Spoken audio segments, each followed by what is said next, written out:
Good morning, good evening, good afternoon, wherever you are. I hope you're having an amazing day. It is Monday, May 19th, 2014, and this is the facts of the matter. Principle or expediency? Which do you choose when your survival is at stake? Principle or expediency?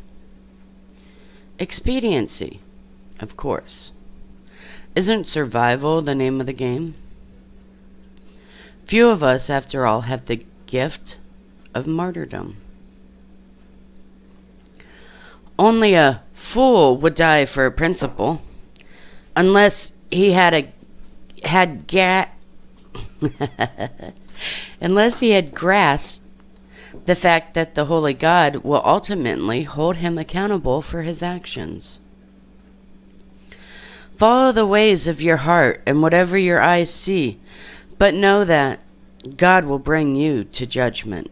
Ecclesiastes chapter 11, verse 9. Rejoice, O young man, in thy youth, and let thy heart cheer thee in the days of thy youth, and walk in the ways of thine heart, and in the sight of thine eyes. But know thou that for all these things God will bring thee into judgment. The other evening, my husband and I were interacting with a couple whose business is in a free fall. As we discussed options to rescue their company, it became apparent that without batting an eye, they had already chosen a path for survival that was in clear violation of biblical values. Imagine that, right? Apparently, they had opted for expediency over principle. In reflection of this couple's unwillingness to trust God in a time of crisis, I was reminded of Christ's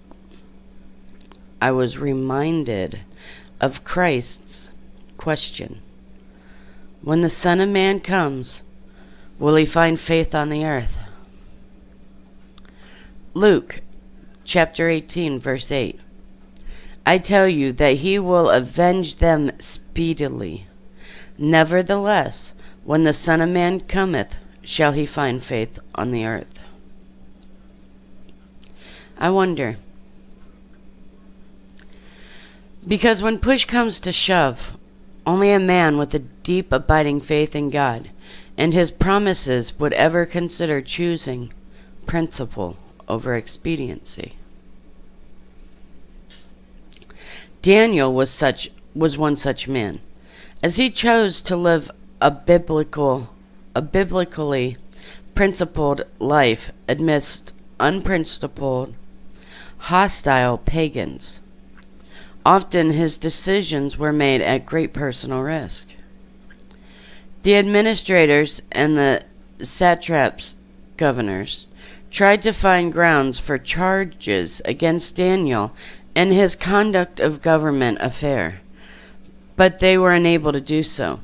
They could find no corruption in him because he was trustworthy and neither corrupt nor negligent. Daniel chapter 6, verse 4.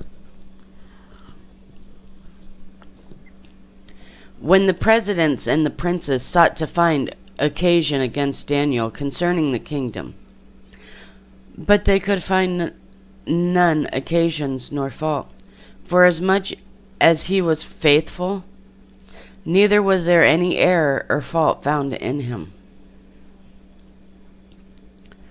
Like Daniel, we are confronted daily with choices between principle or expediency. How we choose will determine by whom we trust and fear the most, God or man. Seeming to me that these facts of the matter that started out light and fluffy and free and spiritual are now really getting down to the facts of the matter. So many Christians would choose to protect their own butts and throw Jesus Christ under the bus again, per se, than to sacrifice something, to lose something. Instead of running to him and saying, "Oh Lord, guide me, direct me. I put my faith in you."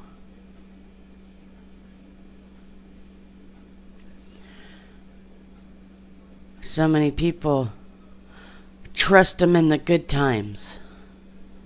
But when there comes a trial, temptations, they want to run and hide. "Oh, why me?" Instead of saying, "Lord, I know there's a reason for this. And my faith is in you. I leave it in your hands," and walk away from it and leave it there.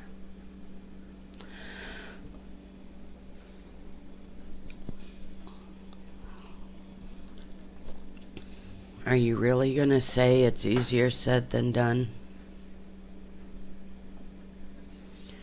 Okay. How many of you had tried to do something on your own but cannot do it? You cannot do it on your own. How many times did I try to quit smoking? Many times on my own. Until I gave the will to Christ, I was not able to do it on my own. I was taking a hit here, a hit there, even a week after I stopped smoking.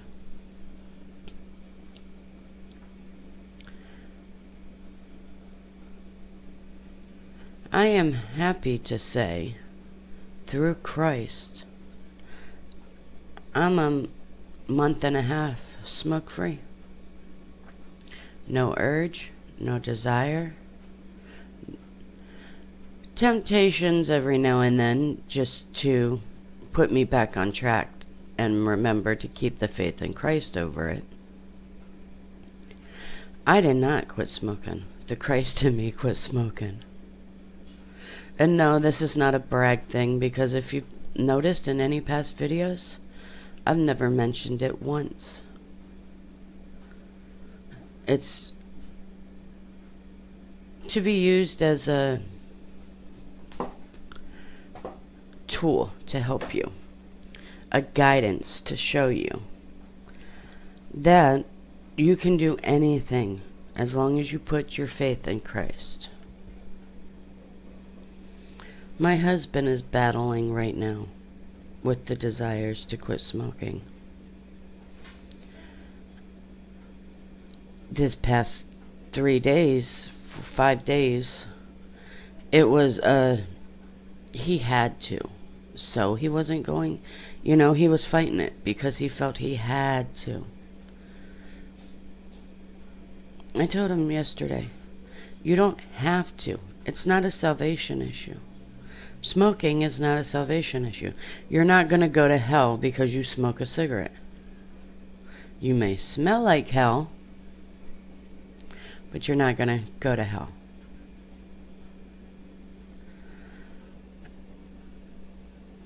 I could see that he was fighting it, and I wanted to let him know that I stood beside him regardless of what he chooses, because that's what a wife's to do.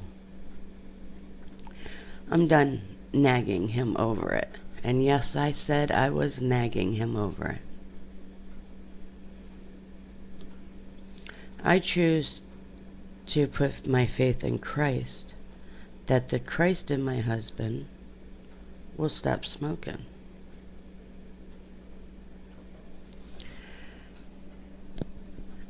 Where are your principles in that?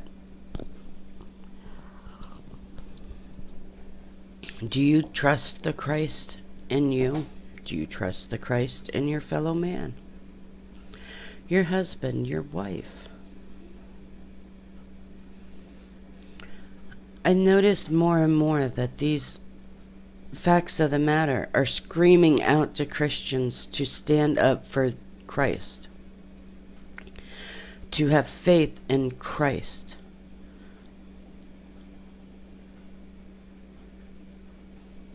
They're no longer fluffy and filled with just love and kindness.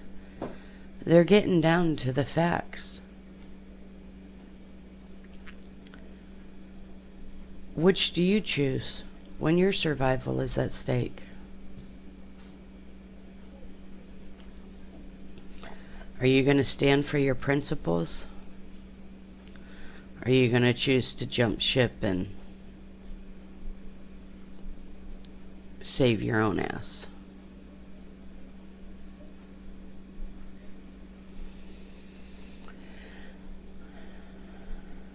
Just saying. You gonna throw Christ under the bus or up on the cross again, per se? Or are you gonna stand up and put your faith in Christ and let Christ handle your problems?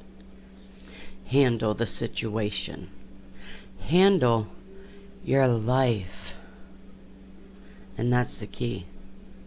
Are you allowing Christ to handle your life? Your decisions, like us Christians are supposed to.